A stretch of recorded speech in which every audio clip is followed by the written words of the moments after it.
भगवान शंकर और देवी पार्वती के संवाद में प्रकट हुई श्री गुरु गीता समग्र स्कंद पुराण का निष्कर्ष है। इस श्री गुरु गीता का पाठ शत्रु का मुख बंद करने वाला, गुणों की वृद्धि करने वाला तथा दुष्कृत्यों का नाश करने वाला है। श्री गुरु गीता का एक एक अक्षर मंत्र राज है। अन्य जो विविध मंत्र हैं वे इसका 16वां भाग भी नहीं है। श्री गुरु गीता अकाल मृत्यु को रोकती है, सभी संकटों का नाश करती है, यक्ष, राक्षस, भूत, चोर और शेर आदि का घात करती है। जो पवित्र ज्ञानवान पुरुष इस श्री गुरु गीता का जप और पाठ करते हैं उनके दर्शन और स्पर्श से पुनर्जन्म नहीं होता। इस श्री गुरु गीता के श्लोक भव रोग निवारण के लिए अमोघ औषधि हैं, साधकों के लिए परम अमृत हैं। गुरु गीता का अमृत पीने से सारे पाप नष्ट हो जाते हैं और परम शांति की प्राप्ति होती है। पहला अध्याय, जो ब्रह्म अचिंत्य अव्यक्त तीनों गुणों से रहित त्रिगुणात्मक और समस्त जगत का अधिष्ठान रूप हैं, ऐसे ब्रह्म को नमस्कार है।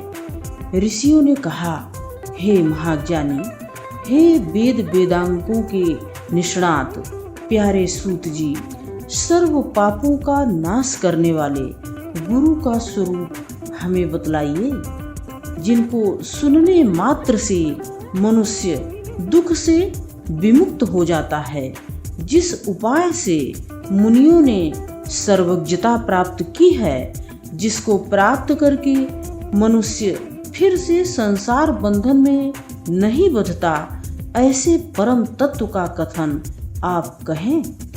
जो तत्व परम रहस्यमय एवं श्रेष्ठ सारभूत है और विशेषकर जो गुरु गीता है, वह आपकी कृपा से हम सुनना चाहते हैं। इस प्रकार बार बार प्रार्थना किए जाने पर सूत जी बहुत प्रसन्न होकर मुनियों के समूह से मधुर वचन बोले। सूत जी ने कहा, हे मुनियों, संसार रूपी रोग का नाश करने वाली मातृ स्वरूपिणी गुरु गीता मैं आपसे कहता हूँ, आप अत्यंत श्रद्धा और प्रसन्नता के साथ उसे सुनिए। प्राचीन काल में सिद्धों और गंधर्वों के आवास रूप कैलाश पर्वत के शिखर पर कल्प वृक्ष के फूलों से बने हुए अत्यंत सुंदर मंदिर में मुनियों के बीच व्याघ्र चर्म पर बैठे हुए शुक आदि मुनियों द्वारा वंदन किए जाने वाले और परम तत्व का बोध देते हुए भगवान शंकर को बार बार नमस्कार करते देखकर अतिशय नम्र मुख वाली पार्वती ने आश्चर्यचकित होकर पूछा। पार्वती ने कहा, हे ओमकार, हे अर्थ स्वरूप, देवों के देव, श्रेष्ठों के श्रेष्ठ, हे जगत गुरु, आपको प्रणाम है। देव, दानव और मानव सभी आपको सदा भक्ति पूर्वक प्रणाम करते हैं। आप ब्रह्मा, विष्णु, इंद्र आदि के नमस्कार के योग्य हैं। ऐसे नमस्कार के आश्रय रूप होने पर भी आप किसको नमस्कार करते हैं? हे भगवान, हे सर्वधर्मों के ज्ञाता, हे शंभो, जो व्रत सब व्रतों में श्रेष्ठ है, ऐसा उत्तम गुरु महात्म्य कृपा करके मुझसे कहिए। इस प्रकार देवी पार्वती द्वारा बार बार प्रार्थना किए जाने पर महादेव ने अंतर से खूब प्रसन्न होते हुए पार्वती जी से इस प्रकार कहा। श्री महादेव जी ने कहा, हे देवी, यह तत्व रहस्यों का भी रहस्य है, इसलिए कहना उचित नहीं है। पहले किसी से भी मैंने नहीं कहा, फिर भी तुम्हारी भक्ति देखकर यह रहस्य कहता हूँ। हे देवी, तुम मेरा ही स्वरूप हो, इसलिए तुमसे यह रहस्य कहता हूँ। तुम्हारा यह प्रश्न लोक का कल्याण करने वाला है। ऐसा प्रश्न पहले किसी ने नहीं पूछा। जिसको ईश्वर में उत्तम भक्ति होती है, जैसे ईश्वर में वैसी ही भक्ति जिसको गुरु में होती है, ऐसे महात्माओं को ही यहाँ कही हुई बात समझ में आएगी। जो गुरु हैं वे ही शिव हैं, और जो शिव हैं वे ही गुरु हैं। दोनों में जो अंतर मानता है वह गुरु पत्नी गमन करने वाले के समान पापी है।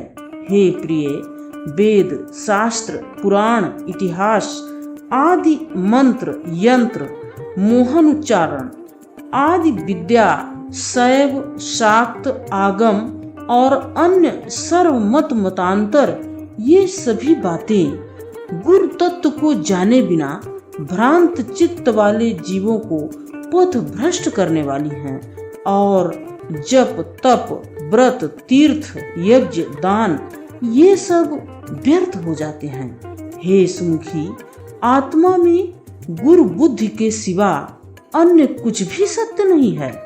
इसलिए इस आत्मज्ञान को प्राप्त करने के लिए बुद्धिमानों को प्रयत्न करना चाहिए। जगत गूढ़ अविद्यात्मक माया रूप है और शरीर अज्ञान से उत्पन्न हुआ है।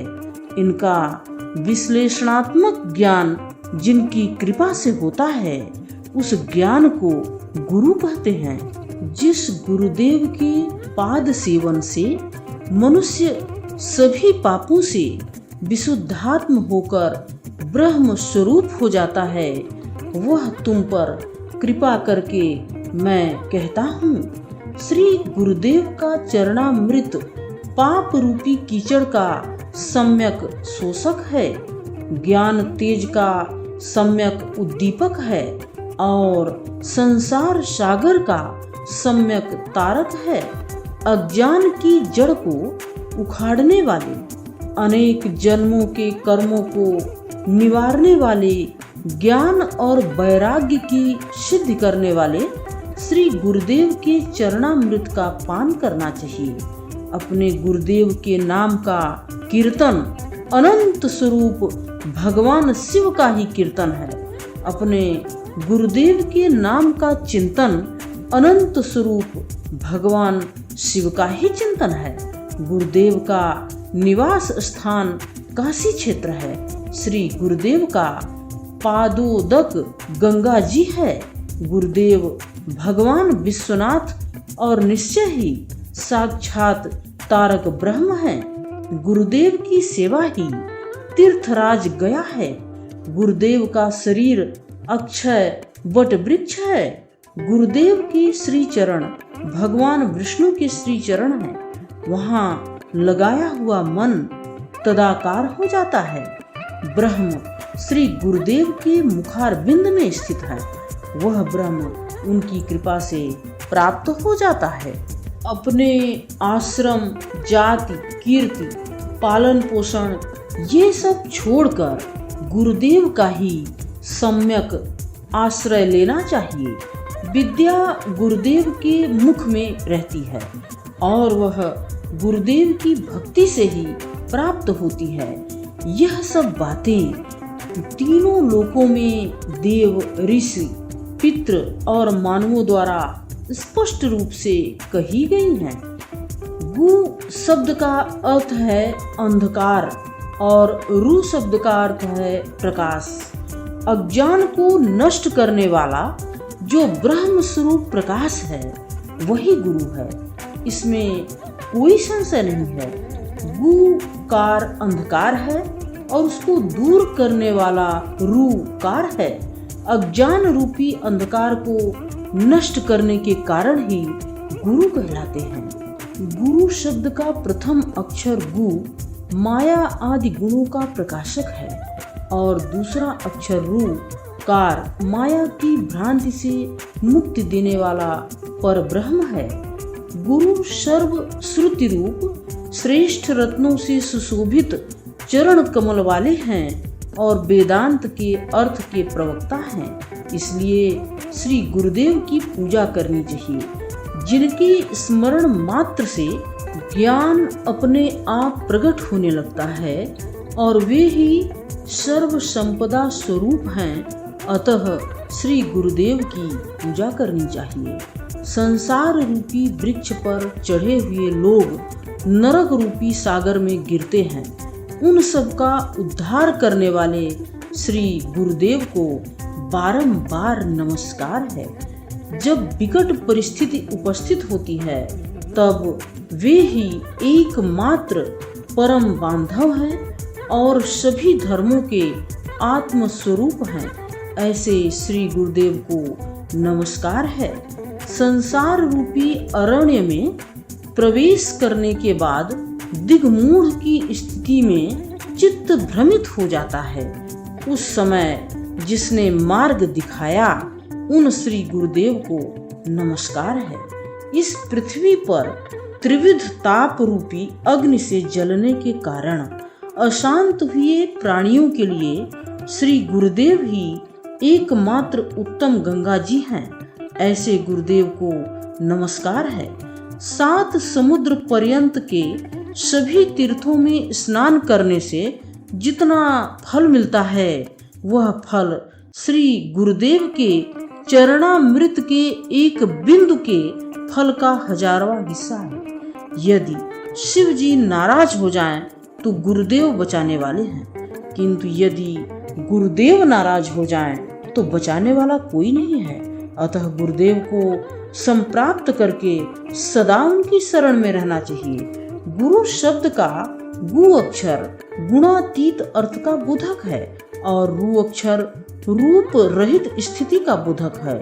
ये दोनों गुणातीत और रूपातीत स्थितियां जो देते हैं उनको गुरु कहते हैं। हे प्रिय, गुरु ही त्रिनेत्र रहित साक्षात शिव हैं, 2 हाथ वाले भगवान विष्णु हैं और 1 मुख वाले ब्रह्मा जी हैं।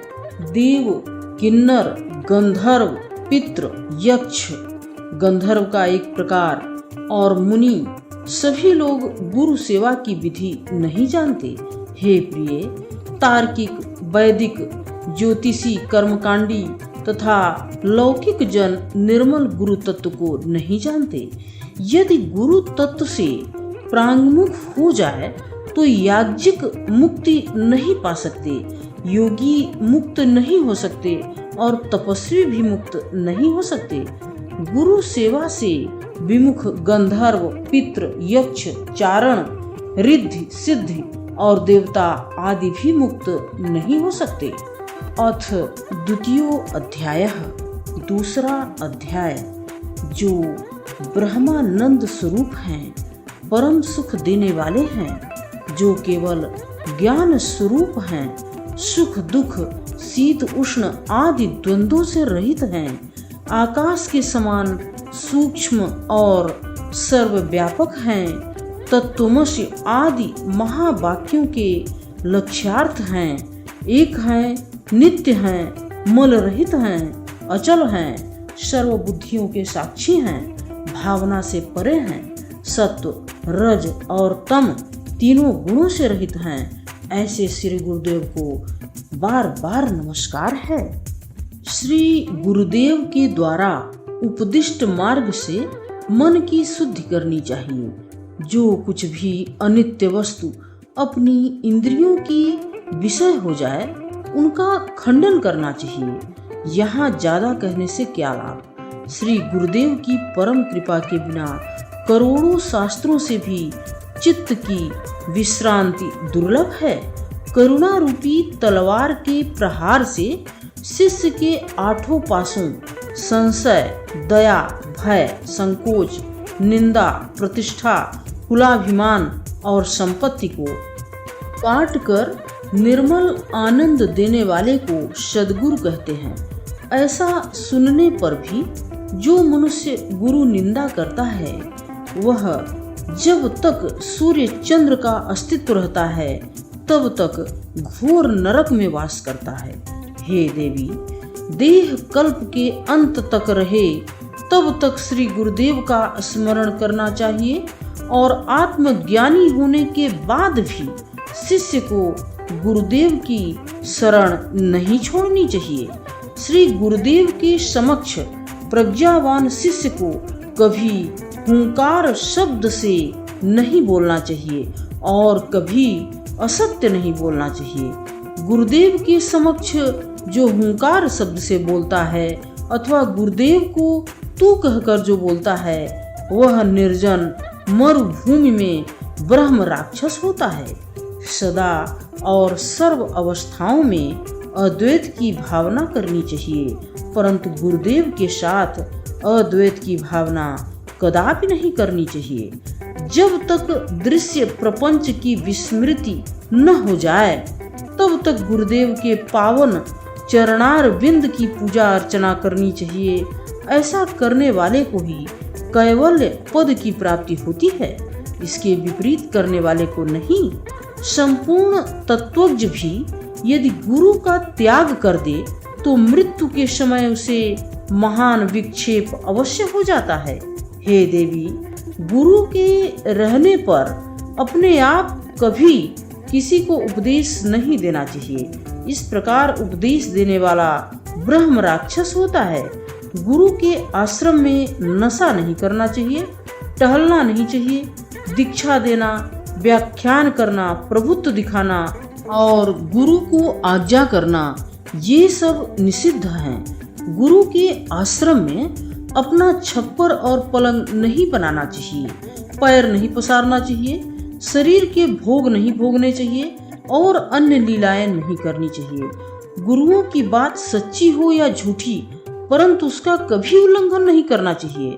रात और दिन गुरुदेव की आज्ञा का पालन करते हुए उनके सानिध्य में दास बनकर रहना चाहिए। जो द्रव्य गुरुदेव ने नहीं दिया हो उसका उपयोग कभी नहीं करना चाहिए। गुरुदेव के दिए हुए द्रव्य को भी गरीब की तरह ग्रहण करना चाहिए, उससे प्राण भी प्राप्त हो सकते हैं। पादुका, आसन, बिस्तर आदि जो कुछ भी गुरुदेव के उपयोग में आते हों उन सभी को नमस्कार करने चाहिए और उनको पैर से कभी नहीं छूना चाहिए।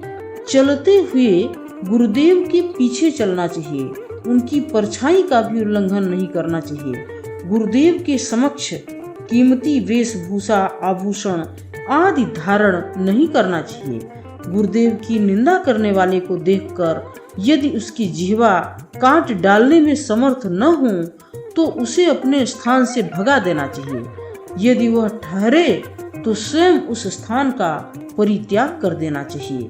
हे पार्वती, मुनियों, पन्नगों और देवताओं के शाप से तथा यथाकाल आए हुए मृत्यु के भय से भी शिष्य को गुरुदेव बचा सकते हैं। गुरुदेव के श्री चरणों की सेवा करके महावाक्य के अर्थ को जो समझते हैं वे ही सच्चे सन्यासी हैं, अन्य तो मात्र वेशधारी हैं। गुरु वे हैं जो नित्य निर्गुण निराकार परम ब्रह्म का बोध देते हुए जैसे एक दीपक दूसरे दीपक को प्रज्वलित करता है वैसे शिष्य में ब्रह्म भाव को प्रकट करते हैं। श्री गुरुदेव की कृपा से अपने भीतर ही आत्मानंद प्राप्त करके समता और मुक्ति के मार्ग द्वारा शिष्य आत्मज्ञान को प्राप्त होता है।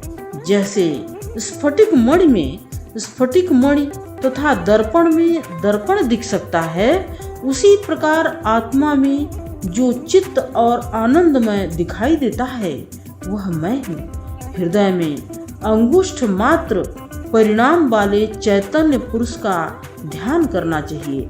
वहाँ जो भाव स्फुरित होता है वह मैं तुम्हें कहता हूँ, सुनो। मैं अजन्मा हूँ, मैं अमर हूँ, मेरा आदि और अंत नहीं है। मैं निर्विकार हूँ, मैं चिदानंद हूँ, मैं अणु से भी छोटा हूँ और महान से भी महान हूँ। हे पार्वती, ब्रह्म को स्वभाव से ही अपूर्व, जिससे पूर्व कोई नहीं, अद्वितीय, नित्य, ज्योति स्वरूप, निरोग, निर्मल, परम आकाश स्वरूप, अचल, आनंद स्वरूप, अविनाशी, अगम्य, अगोचर, नाम रूप से रहित तथा निःशब्द जानना चाहिए। जिस प्रकार कपूर, फूल इत्यादि से गंध तत्व, उष्णता और शीतलता स्वभाव से ही होते हैं, उसी प्रकार ब्रह्म में शाश्वतता भी स्वभाव सिद्ध है। जिस प्रकार कटक, कुंडल आदि आभूषण स्वभाव से ही सुवर्ण है, उसी प्रकार मैं स्वभाव से ही शाश्वत ब्रह्म हूँ। स्वयं वैसा होकर किसी न किसी स्थान में रहना, जैसे क्रीड़ा भ्रमर का चिंतन करते करते भ्रमर हो जाता है, वैसे ही जीव ब्रह्म का ध्यान करते करते ब्रह्म स्वरूप हो जाता है। सदा गुरुदेव का ध्यान करने से ही जीव ब्रह्ममय हो जाता है। वह किसी भी स्थान में रहता हो फिर भी मुक्त ही रहता है, इसमें कोई संशय नहीं है। हे प्रिय, भगवत स्वरूप श्री गुरुदेव ज्ञान, वैराग्य, ऐश्वर्य, यश, लक्ष्मी और मधुरवाणी ये 6 गुण स्वरूप संपन्न होते हैं। मनुष्य के लिए गुरु ही शिव है, गुरु ही देव है, गुरु ही बांधव है, गुरु ही आत्मा है और गुरु ही जीव है। गुरु के सिवा अन्य कुछ भी नहीं। अकेला, कामना रहित, शांत, चिंता रहित, ईर्ष्या रहित और बालक की तरह जो शोभता है वह ब्रह्मज्ञानी कहलाता है। वेदों और शास्त्रों में सुख नहीं है, मंत्र और यंत्र में सुख नहीं है। इस पृथ्वी पर गुरुदेव की कृपा प्रसाद के सिवा अन्यत्र कहीं भी सुख नहीं है। गुरुदेव के श्री चरणों में जो वेदांत निर्दिष्ट सुख है, वह सुख न चार्वाक मत में है, न वैष्णव मत में और न सांख्य मत में। एकांतवासी वीतराग मुनि को जो सुख मिलता है, वह सुख न इंद्र को है, न चक्रवर्ती राजाओं को है। हमेशा ब्रह्म रस का पान करके जो परमात्मा में तृप्त हो गया, वह इंद्र को भी गरीब मानता है, तो राजाओं की तो बात ही क्या है। मोक्ष की आकांक्षा करने वाले को गुरु भक्ति खूब करनी चाहिए, क्योंकि गुरुदेव के द्वारा ही परम मोक्ष की प्राप्ति होती है। गुरुदेव के वाक्य की सहायता से जिसने ऐसा निश्चय कर लिया है कि मैं एक और अद्वितीय हूँ और उसी अभ्यास में रत हूँ, उसके लिए अन्य वनवास का सेवन आवश्यक नहीं, क्योंकि अभ्यास से ही एक क्षण में समाधि लग जाती है और उसी क्षण इस जन्म के सभी पाप नष्ट हो जाते हैं। गुरुदेव ही सत्वगुणी होकर विष्णु रूप से जगत का पालन करते हैं, रजोगुणी होकर ब्रह्मा रूप से जगत का सृजन करते हैं और तमोगुणी होकर शंकर रूप में जगत का संहार करते हैं। उनका दर्शन पाकर उनकी कृपा प्रसाद से सर्व प्रकार की आसक्ति छोड़कर एकाकी, निःस्पृह और शांत होकर रहना चाहिए। जो जीव इस जगत में सर्वमय, आनंदमय और शांत होकर सर्वत्र विचरता है, उस जीव को सर्वज्ञ कहते हैं। ऐसा पुरुष जहाँ रहता है वह स्थान पुण्य तीर्थ है। हे देवी, तुम्हारे सामने मैंने मुक्त पुरुष का लक्षण कहा है। हे प्रिय, मनुष्य चाहे चारों वेद पढ़ ले, वेद के 6 अंग पढ़ ले, आध्यात्म शास्त्र आदि अन्य सर्वशास्त्र पढ़ ले, फिर भी गुरु के बिना ज्ञान नहीं मिलता। शिव जी की पूजा में रत हो या विष्णु जी की पूजा में रत हो, परंतु गुरु तत्व के ज्ञान से रहित हो तो सब व्यर्थ है। गुरुदेव की दीक्षा के प्रभाव से सभी कर्म सफल होते हैं। गुरुदेव की संप्राप्ति रूपी परम लाभ से अन्य सभी लाभ मिलते हैं। जिनका गुरु नहीं वह मूर्ख है। इसलिए सभी प्रकार के प्रयत्न से अनासक्त होकर शास्त्र की माया जाल को छोड़कर गुरुदेव की शरण लेनी चाहिए। ज्ञान रहित, मिथ्या बोलने वाले, और दिखावट करने वाले गुरु का त्याग कर देना चाहिए, क्योंकि जो अपनी ही शांति पाना नहीं जानता वह दूसरों को क्या शांति देगा। पत्थरों के समूह को तैराने का ज्ञान पत्थर में कहाँ से हो सकता है। जो खुद तैरना नहीं जानता वह दूसरों को क्या तैराएगा। जो गुरु अपने दर्शन से शिष्य को भ्रांति में डालता है, ऐसे गुरु को प्रणाम नहीं करना चाहिए। इतना ही नहीं, दूर से ही उसका त्याग कर देना चाहिए। ऐसी स्थिति में धैर्यवान गुरु का ही आश्रय लेना चाहिए। भेद बुद्धि उत्पन्न करने वाले स्त्री लंपट, दुराचारी, नमक हराम बगुले की तरह ठगने वाले, क्षमा रहित निंदनीय तर्कों से वितंडावाद करने वाले, कामी, क्रोधी, हिंसक, उग्र, सठ तथा अज्ञानी और महापापी पुरुष को गुरु नहीं करना चाहिए। ऐसा विचार करके ऊपर दिए गए लक्षणों से भिन्न लक्षण वाले गुरु की एक निष्ठ भक्ति से सेवा करनी चाहिए। गुरु गीता के समान अन्य कोई स्तोत्र नहीं है, गुरु के समान अन्य कोई तत्व नहीं है। समग्र धर्म का यह सार मैंने कहा, यह सत्य है और बार बार सत्य है। हे प्रिय, इस गुरु गीता का पाठ करने से जो कार्य सिद्ध होता है, अब वह मैं कहता हूँ। हे देवी, लोगों के लिए यह उपकारक है, मात्र लौकिक का त्याग करना चाहिए। जो कोई इसका उपयोग लौकिक कार्य के लिए करेगा वह ज्ञानहीन होकर संसार रूपी सागर में गिरेगा। ज्ञान भाव से जिस कर्म में इसका उपयोग किया जाएगा वह कर्म निष्कर्म में परिणत होकर शांत हो जाएगा। भक्ति भाव से इस गुरु गीता का पाठ करने से, सुनने से और लिखने से वह सभी फल भोगता है। हे देवी, इस गुरु गीता को नित्य भाव पूर्वक हृदय में धारण करो। महाव्याधि वाले दुखी लोगों को सदा आनंद से इसका जप करना चाहिए। हे प्रिय, गुरु गीता का एक एक अक्षर मंत्र राज है। अन्य जो विविध मंत्र हैं वे इसका 16वां भाग भी नहीं है। हे देवी, गुरु गीता के जप से अनंत फल मिलता है। गुरु गीता सर्व पाप को हरने वाली और सर्व दारिद्र्य का नाश करने वाली है। गुरु गीता अकाल मृत्यु को रोकती है, सभी संकटों का नाश करती है। यक्ष, राक्षस, भूत, चोर और बाघ आदि का घात करती है। गुरु गीता सभी प्रकार के उपद्रवों, कुष्ठ और दुष्ट रोगों और दोषों का निवारण करने वाली है। श्री गुरुदेव के सानिध्य से जो फल मिलता है वह फल इस गुरु गीता का पाठ करने से मिलता है। इस गुरु गीता का पाठ करने से महाव्याधि दूर होती है, सर्व ऐश्वर्य और सिद्धियों की प्राप्ति होती है। मोहन में अथवा वशीकरण में इसका पाठ स्वयं करना चाहिए। इस गुरु गीता का पाठ करने वाले पर सभी प्राणी मोहित हो जाते हैं।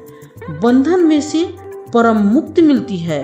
देवराज इंद्र को वह प्रिय होता है और राजा उसके बस में होता है।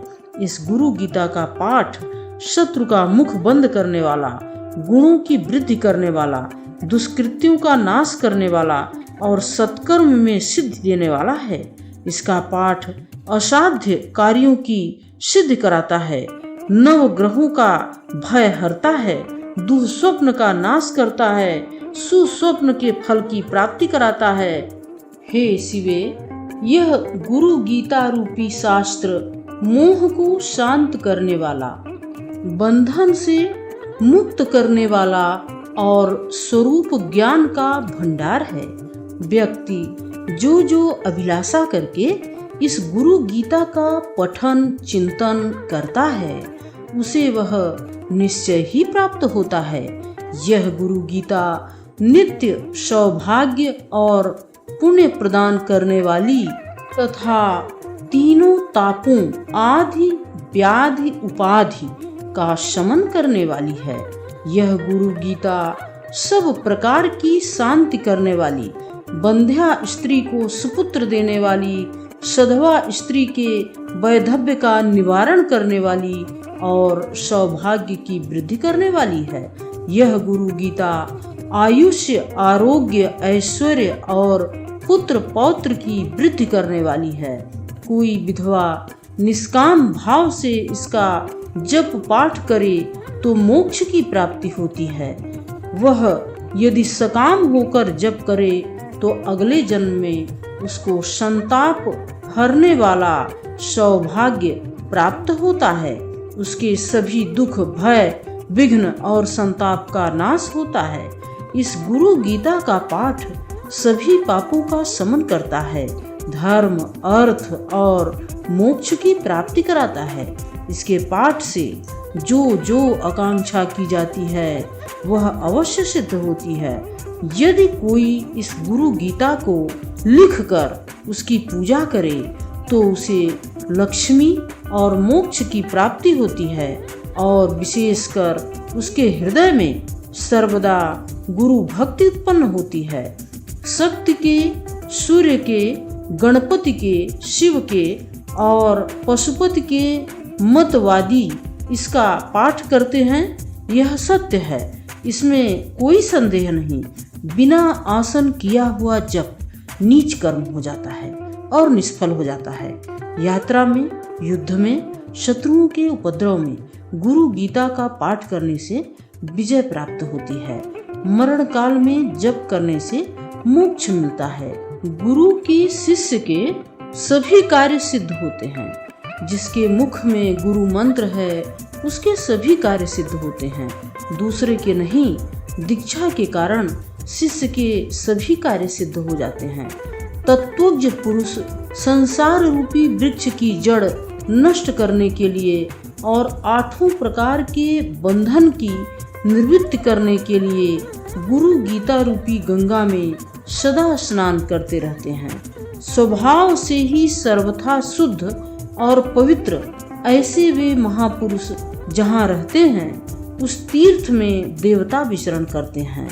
आसन पर बैठे हुए या लेटे हुए, खड़े रहते या चलते हुए, हाथी या घोड़े पर सवार, जागृत अवस्था में या सुषुप्तावस्था में जो पवित्र ज्ञानवान पुरुष इस गुरु गीता का पाठ करते हैं उनके दर्शन और स्पर्श से पुनर्जन्म नहीं होता।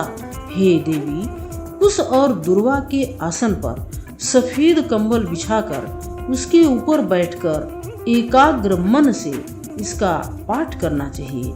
सामान्यतया सफेद आसन उचित है, परंतु वशीकरण में लाल आसन आवश्यक है। हे प्रिय, शांति प्राप्ति के लिए या वशीकरण में नित्य पद्मासन में बैठकर जप करना चाहिए। कपड़े के आसन पर बैठकर जप करने से दारिद्र्य आता है। पत्थर के आसन पर रोग, भूमि पर बैठकर जप करने से दुख आता है और लकड़ी के आसन पर किए हुए जप निष्फल होते हैं। काले मृग चर्म और दर्भासन पर बैठकर जप करने से ज्ञान सिद्धि होती है। व्याघ्र चर्म पर जप करने से मुक्ति प्राप्त होती है, परंतु कंबल के आसन पर सर्व सिद्धि प्राप्त होती है। अग्निकोण की तरफ मुख करके जप पाठ करने से आकर्षण, वायव्य कोण की तरफ शत्रुओं का नाश, नैऋत्य कोण की तरफ दर्शन और ईशान कोण की तरफ मुख करके पाठ करने से ज्ञान की प्राप्ति होती है। उत्तर दिशा की ओर मुख करके पाठ करने से शांति, पूर्व दिशा की ओर वशीकरण, दक्षिण दिशा की ओर मारण सिद्ध होता है तथा पश्चिम दिशा की ओर मुख करके जप पाठ करने से धन की प्राप्ति होती है। अथ तृतीयो अध्यायः, तीसरा अध्याय। हे सुमुखी, अब सकामियों के लिए जप करने के स्थानों का वर्णन करता हूँ। सागर या नदी के तट पर, तीर्थ में, शिवालय में, विष्णु या देवी के मंदिर में, गौशाला में, सभी शुभ देवालय में, वट वृक्ष या आंवले के वृक्ष के नीचे, मठ में, तुलसी वन में, पवित्र निर्मल स्थान में नित्यानुष्ठान के रूप में अनासक्त रहकर मौन पूर्वक इसके जप का आरंभ करना चाहिए। जप से जय प्राप्त होता है तथा जप की सिद्धि रूप फल मिलता है। जपानुष्ठान के काल में सभी नीच कर्म और निंदित स्थान का त्याग करना चाहिए। स्मशान में बिल्व, बट वृक्ष या कनक वृक्ष के नीचे और आम्र वृक्ष के पास जप करने से सिद्धि जल्दी प्राप्त होती है। हे देवी, कल्प पर्यंत के करोड़ों जन्मों के यज्ञ, व्रत, तप और शास्त्रोक्त क्रियाएं, ये सब गुरुदेव के संतोष मात्र से सफल हो जाते हैं। भाग्यहीन, शक्तिहीन और गुरु सेवा से विमुख जो लोग इस उपदेश को नहीं मानते, वे घोर नरक में पड़ते हैं। जिनके ऊपर श्री गुरुदेव की कृपा नहीं है, उनकी विद्या, धन, बल और भाग्य निरर्थक है। हे पार्वती, उनका अधःपतन होता है। जिनके अंदर गुरु भक्ति हो, उनकी माता धन्य है, उनके पिता धन्य है, उनका वंश धन्य है, उनके वंश में जन्म लेने वाले धन्य हैं, समग्र धरती माता धन्य है। शरीर, इंद्रियां, प्राण, धन, स्वजन, बंधु बांधव, माता का कुल, पिता का कुल, ये सब गुरुदेव ही हैं, इसमें संशय नहीं है। गुरु ही देव हैं, गुरु ही धर्म है, गुरु में निष्ठा ही परम तप है। गुरु से अधिक कुछ और नहीं, यह मैं 3 बार कहता हूँ। जिस प्रकार सागर में पानी, दूध में दूध, घी में घी, अलग अलग घटों में आकाश एक और अभिन्न है, उसी प्रकार परमात्मा में जीवात्मा एक और अभिन्न है। इसी प्रकार ज्ञानी सदा परमात्मा के साथ अभिन्न होकर रात दिन आनंद विभोर होकर सर्वत्र विचरते हैं। हे पार्वती, गुरुदेव को संतुष्ट करने से शिष्य मुक्त हो जाता है। हे देवी, गुरुदेव की कृपा से वह अणिमादि सिद्धियों का भोग प्राप्त करता है। ज्ञानी दिन में या रात में सदा सर्वदा समत्व में रमण करते हैं। इस प्रकार के महामौनी अर्थात ब्रह्मनिष्ठ महात्मा तीनों लोकों में समान भाव से गति करते हैं। गुरु भक्ति ही सबसे श्रेष्ठ तीर्थ है, अन्य तीर्थ निरर्थक हैं। हे देवी, गुरुदेव के चरण कमल सर्व तीर्थमय हैं। हे देवी, हे प्रिय, कन्या के भोग में रत स्व स्त्री से विमुख ऐसे बुद्धि शून्य लोगों को मेरा यह आत्म प्रिय परम बोध मैंने नहीं कहा। अभक्त, कपटी, धूर्त, पाखंडी, नास्तिक इत्यादि को यह गुरु गीता कहने का मन में सोचना तक नहीं। शिष्य के धन को अपहरण करने वाले गुरु तो बहुत हैं, लेकिन शिष्य के हृदय का संताप हरने वाला एक गुरु भी दुर्लभ है, ऐसा मैं मानता हूँ। जो चतुर हो, विवेकी हो, आध्यात्म के ज्ञाता हो, पवित्र हों तथा निर्मल मानस वाले हों, उनमें गुरुत्व शोभा पाता है। गुरु निर्मल, शांत, साधु स्वभाव के, मितभाषी, काम क्रोध से अत्यंत रहित, सदाचारी और जितेंद्रिय होते हैं। सूचक आदि भेद से अनेक गुरु कहे गए हैं। बुद्धिमान मनुष्य को स्वयं योग्य विचार करके तत्वनिष्ठ सद्गुरु की शरण लेनी चाहिए। हे देवी, वर्ण और अक्षरों से सिद्ध करने वाले बाह्य लौकिक शास्त्रों का जिसको अभ्यास हो, वह गुरु सूचक गुरु कहलाता है।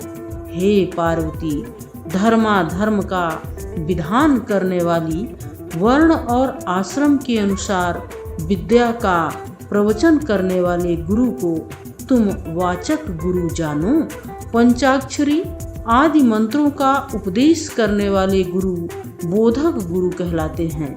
हे पार्वती, प्रथम 2 प्रकार के गुरुओं से यह गुरु उत्तम है। मोहन, मारण, वशीकरण आदि तुच्छ मंत्रों को बताने वाले गुरु को तत्वदर्शी पंडित निषिद्ध गुरु कहते हैं। हे प्रिय, संसार अनित्य और दुखों का घर है। ऐसा समझाकर जो गुरु वैराग्य का मार्ग बताते हैं वे विहित गुरु कहलाते हैं। हे पार्वती, तत्त्वमसि आदि महावाक्यों का उपदेश देने वाले तथा संसार रूपी रोगों का निवारण करने वाले गुरु कारणाख्य गुरु कहलाते हैं। सर्व प्रकार के संदेहों का जड़ से नाश करने में जो चतुर है, जन्म मृत्यु तथा भय का जो विनाश करते हैं, वे परम गुरु कहलाते हैं, सद्गुरु कहलाते हैं। अनेकों जन्मों के किए हुए पुण्यों से ऐसे महागुरु प्राप्त होते हैं। उनको प्राप्त कर शिष्य पुनः संसार बंधन में नहीं बंधता, अर्थात मुक्त हो जाता है। हे पार्वती, इस प्रकार संसार में अनेक प्रकार के गुरु होते हैं। इन सब में एक परम गुरु का ही सेवन सर्व प्रयत्नों से करना चाहिए। प्रकृति से ही मूढ़, मृत्यु से भयभीत, सत्कर्म से विमुख लोग यदि दैव योग से निषिद्ध गुरु का सेवन करें तो उनकी क्या गति होती है, ऐसा पार्वती जी ने श्री महादेव से पूछा। तब महादेव जी बोले, निषिद्ध गुरु का शिष्य दुष्ट संकल्पों से दूषित होने के कारण महाप्रलय तक मनुष्य नहीं होता, पशु योनि में ही रहता है। हे देवी, इस तत्व को ध्यान से सुनो।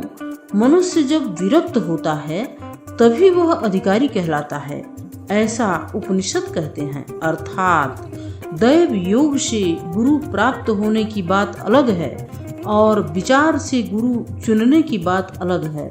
अखंड एक रस, नित्य मुक्त और निरामय ब्रह्म जो अपने अंदर ही दिखाते हैं, वे ही गुरु होने चाहिए। हे पार्वती, जिस प्रकार जलाशयों में सागर राजा है, उसी प्रकार गुरुओं में से परम गुरु राजा है।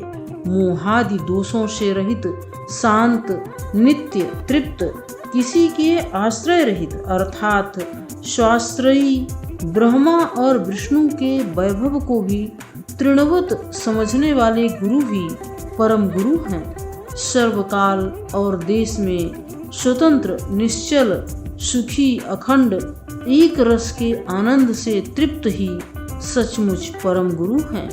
द्वैत और अद्वैत से मुक्त, अपने अनुभव रूप प्रकाश वाले, अज्ञान रूपी अंधकार को छेदने वाले और सर्वज्ञ ही परम गुरु हैं। जिनके दर्शन मात्र से मन प्रसन्न होता है, अपने आप धैर्य और शांति आ जाती है, वे परम गुरु हैं। जो अपने शरीर को सब समान समझते हैं, अपने आत्मा को अद्वय जानते हैं, जो कामिनी और कंचन के मोह का नाश करता है, वे परम गुरु हैं। हे पार्वती, सुनो, तत्वज्ञ दो प्रकार के होते हैं, मौनी और वक्ता।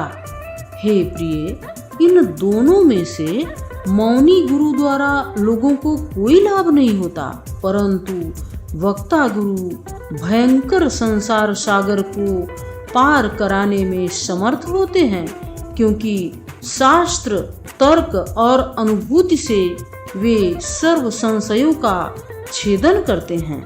हे देवी, गुरु नाम से मुंह के गट्ठे हुए पाप भी नष्ट होते हैं। इसमें अणुमात्र भी संशय नहीं है। अपना कुल, धन, बल, शास्त्र, नाते, रिश्तेदार, भाई, ये सब मृत्यु के अवसर पर काम नहीं आते। एकमात्र गुरुदेव ही उस समय तारणहार हैं। सचमुच अपने गुरुदेव की सेवा करने से अपना कुल भी पवित्र होता है।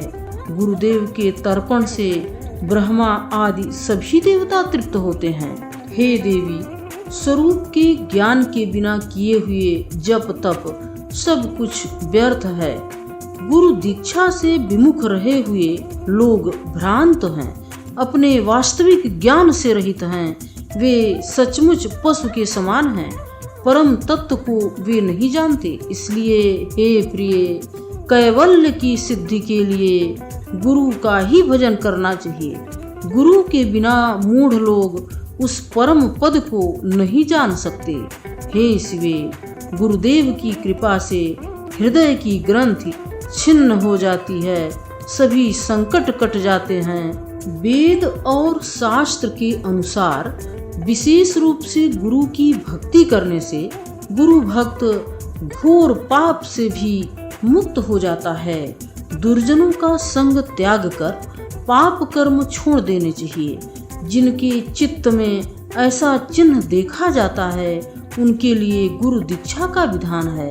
चित्त का त्याग करने में जो प्रयत्नशील है, क्रोध और गर्व से रहित है, द्वैत भाव का जिसने त्याग किया है, उसके लिए गुरु दीक्षा का विधान है। जिसका जीवन इन लक्षणों से युक्त हो, निर्मल हो, जो सब जीवों के कल्याण में रत हो, उसके लिए गुरु दीक्षा का विधान है। हे देवी, जिसका चित्त अत्यंत परिपक्व हो, श्रद्धा और भक्ति से युक्त हो, उसे यह तत्व सदा मेरी प्रसन्नता के लिए कहना चाहिए। सत्व कर्म के परिपाक से शुद्ध हुए चित्त वाले बुद्धिमान साधक को ही गुरु गीता प्रयत्न पूर्वक कहनी चाहिए। नास्तिक, कृतघ्न, दंभी, शठ, अभक्त और विरोधी को यह गुरु गीता कदापि नहीं कहनी चाहिए। स्त्री, लंपट, मूर्ख, काम वासना से ग्रस्त चित्त वाले तथा निंदक को गुरु गीता बिल्कुल नहीं कहनी चाहिए। एकाक्षर मंत्र का उपदेश करने वाले जो गुरु नहीं मानता, वह 100 जन्मों में कुत्ता होकर फिर चांडाल की योनि में जन्म लेता है। गुरु का त्याग करने से मृत्यु होती है, मंत्र को छोड़ने से दरिद्रता आती है और गुरु एवं मंत्र दोनों का त्याग करने से रौरव नरक की प्राप्ति होती है। शिव के क्रोध से गुरुदेव रक्षण करते हैं, लेकिन गुरुदेव के क्रोध से शिव जी रक्षण नहीं करते। अतः सब प्रयत्न से गुरुदेव की आज्ञा का उल्लंघन नहीं करना चाहिए। 7 करोड़ महामंत्र विद्यमान हैं, वे सब चित्त को भ्रमित करने वाले हैं। गुरु नाम का 2 अक्षर वाला मंत्र एक ही महामंत्र है। हे देवी, मेरा यह कथन कभी मिथ्या नहीं होता, वह सत्य स्वरूप है। इस पृथ्वी पर गुरु गीता के समान अन्य कोई स्तोत्र नहीं है। भव दुख का नाश करने वाली इस गुरु गीता का पाठ गुरु दीक्षा विहीन मनुष्य के आगे कभी नहीं करना चाहिए।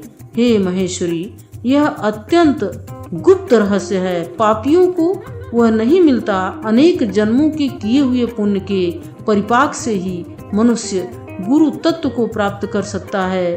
श्री सद्गुरु की चरणामृत का पान करने से और उसे मस्तक पर धारण करने से मनुष्य सभी तीर्थों में स्नान करने का फल प्राप्त करता है। गुरुदेव की चरणामृत का पान करना चाहिए। गुरुदेव के भोजन में से बचा हुआ खाना, गुरुदेव की मूर्ति का ध्यान करना और गुरु नाम का जप करना चाहिए। ब्रह्मा, विष्णु, शिव सहित समग्र जगत गुरुदेव में समाविष्ट है। गुरुदेव से अधिक और कुछ भी नहीं है, इसलिए गुरुदेव की पूजा करनी चाहिए।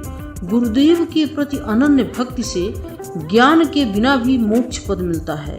गुरु के मार्ग पर चलने वालों के लिए गुरुदेव के समान अन्य कोई साधन नहीं है। गुरु के कृपा प्रसाद से ही ब्रह्मा, विष्णु और शिव यथाक्रम जगत की सृष्टि, स्थिति और लय करने का सामर्थ्य प्राप्त करते हैं। हे देवी, गुरु यह 2 अक्षर वाला मंत्र सभी मंत्रों में राजा है, श्रेष्ठ है। स्मृतियां, वेद और पुराणों का सार है, इसमें संशय नहीं है। मैं ही सब हूँ, मुझी में सब कल्पित है, ऐसा ज्ञान जिनकी कृपा से हुआ है। ऐसे आत्म स्वरूप श्री सद्गुरु देव के चरण कमलों में मैं नित्य प्रणाम करता हूँ। हे प्रभु, अज्ञान रूपी अंधकार में अंध बने हुए और विषयों से आक्रांत चित्त वाले मुझको ज्ञान का प्रकाश देकर कृपा करो।